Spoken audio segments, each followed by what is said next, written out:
সম্প্রতি বিজ্ঞানীরা দাবি করেছে খুব শীঘ্রই সূর্য পশ্চিম দিক থেকে ওঠা শুরু করবে। তাহলে কি আমরা কিয়ামতের দ্বারপ্রান্তে রয়েছি?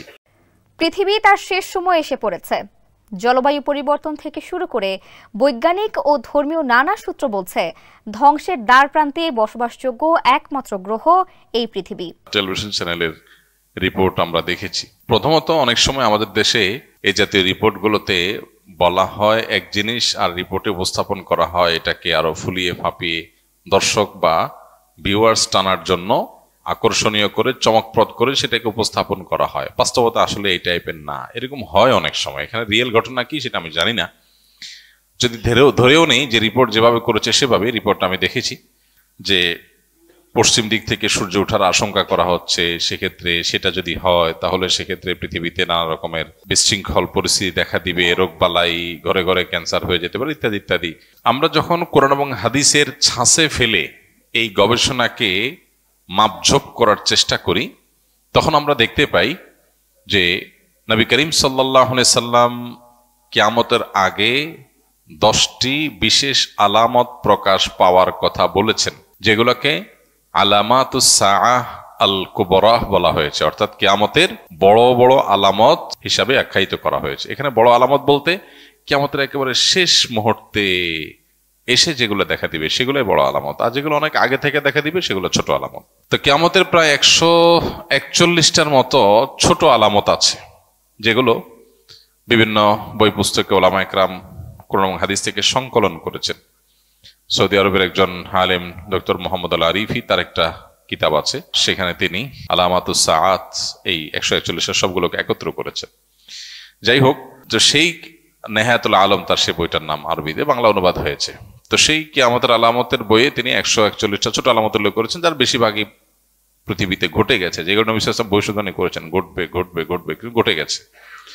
আর কিছু আছে এখনো ঘটেনি। আর 10টা আলামত যেগুলো ঘটবে কিয়ামতের ঠিক আগ মুহূর্তে, তার মধ্যে থেকে একটা হলো পশ্চিম দিক থেকে সূর্য উদিত হবে। পশ্চিম দিক থেকে সূর্য উদিত হওয়ার এই আলামতটি দেখা দিবে কিয়ামতের আগের সব ছোট বড় আলামত প্রকাশের পরে, এরপর আর কিছু থাকবে না। পশ্চিম দিকে যখন আপনার সূর্য উদিত হবে তখন কেউ আর তওবা করে আল্লাহর পথে ফিরে আসলেও সেটা অ্যাকসেপ্টেবল হবে না, সেটা অ্যাকসেপ্টেড হবে না, এবং তারপরেই শুরু হবে মহাপ্রলয়, শেষ। এই যে তার আগে একটা দীর্ঘ রাত থাকবে, বিভিন্ন বিশুদ্ধ হাদিস দ্বারা, কোরআনের বিভিন্ন ভাষ্য দ্বারা কিয়ামতের পূর্বে যা যা ঘটবে সেগুলো প্রমাণিত। সেই আলোকে আমরা বলতে পারি, যেহেতু কিয়ামতের ওই যে আলামতগুলো এখনো দেখা দেয়নি, ইমাম মাহদির আবির্ভাব, ঈসা আলাইহিস সালামের আবির্ভাব, দাজ্জালের সাথে সংগ্রাম, ইয়াজুজ মাজুজের সাথে সংগ্রাম, আরো বহু বিষয় রয়েছে যেগুলো কিয়ামতের আগে ঘটবে। সর্বশেষ আলামত হবে এটি। তো সেই ছাঁচের সাথে আমরা মিলাইলে দেখি যে এটা যদি ঘটেও, বিজ্ঞানীদের এই গবেষণা যদি সত্যও হয়, তাহলে কিয়ামতের আগে যে পশ্চিম দিকে সূর্য উদয় হওয়ার কথা হাদিসে বলা হয়েছে এটি সেটা নিশ্চয়ই না। অর্থাৎ এরপরেও পৃথিবী টিকবে। এই পশ্চিম দিকে সূর্য উদিত হওয়ার পর পৃথিবী ধ্বংস হয়ে যাবে, এটা কোনোদিনই হবে না, যতক্ষণ পর্যন্ত হাদিসে ওই সমস্ত আলামতগুলো প্রকাশ না পাবে যেগুলোর পরে হাদিসে সতর্ক করা হয়েছে, ভবিষ্যদ্বাণী করা হয়েছে।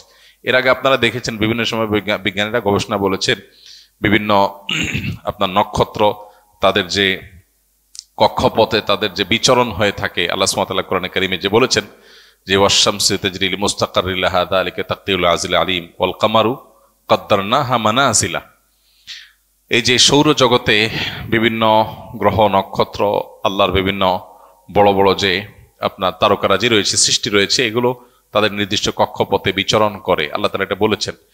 তো এই যে বিচরণ করবার কথা বলা হয়েছে কোরআনে, সেখানে কোনটি বিভিন্ন সময় আপনারা শুনেছেন বিজ্ঞানীরা বলেছেন বিভিন্ন সময় যে কোন একটা নক্ষত্র আরেকটা নক্ষত্রের সাথে সংঘর্ষ হওয়ার সম্ভাবনা আছে, তাতে পৃথিবী শেষ হয়ে যাবে।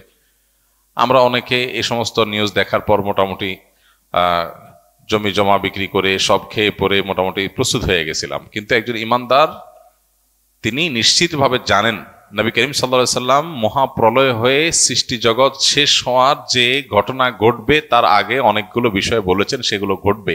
তার অনেক কিছু এখনো ঘটে নাই, সো আমরা সেটার জন্য অপেক্ষায় আছি। ওইটার আগে কখনো এটা হবে না। যদি এরকম সংঘর্ষ হয় পৃথিবী যদি ক্ষতিগ্রস্ত হয়ও তো আবার পৃথিবী আবার জেগে উঠবে, এটা ফাইনাল সে ক্ষতিগ্রস্ত হওয়া নয় যেটি হাদিসে বলা হয়েছে।